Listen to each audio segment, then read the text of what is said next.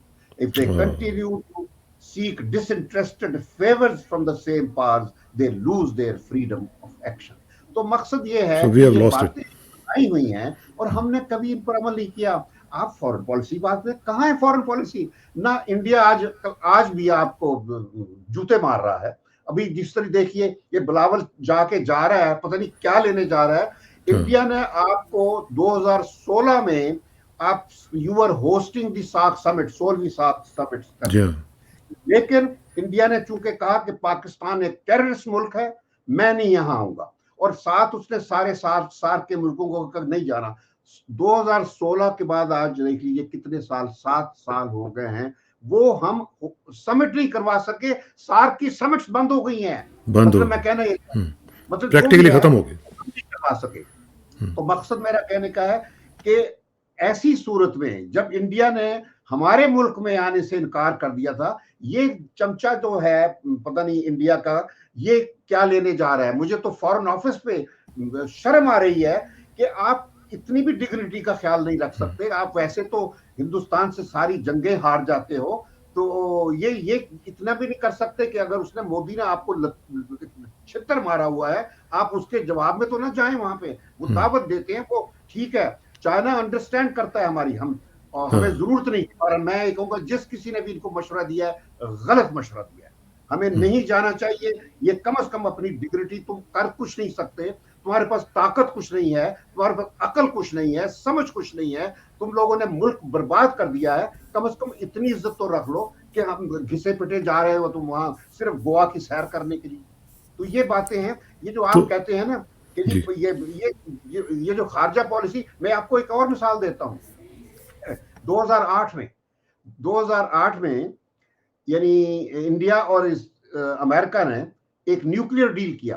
حالانکہ جب میں نیگوشیٹ کر رہا تھا اسٹروپ ٹیلبٹ کے ساتھ 98 سے اور 99 تک ہمارے دھماکوں کے بعد, تو اس وقت میں نے یہ یقینی ان سے ایشورنس لی تھی کہ اب جو بھی سلوک ہوگا انڈیا اور پاکستان کے ساتھ وہ برابر ہوگا, پیونیٹیو یا ریوارڈ کرنے کا. اور یہ کمٹ کیا تھا امریکہ نے اس وقت, یہ بالکل ہر چیز ٹھیک کر لی تھی. اس کے بعد پھر امریکہ کے تیور بدل گئے تھے. وہ اس وقت جب بدلے جب مشرف نے اپنے کارنامے شروع کر دیے تھے, اور وہ آؤٹ آف دا باکس لا کے انڈیا کو کشمیر وہ کر رہا تھا, out of the box solution. تو مقصد تھا کہ وہ ہماری اصل جو ڈیٹیریشن ہے وہ اس وقت سے شروع ہوتی ہے.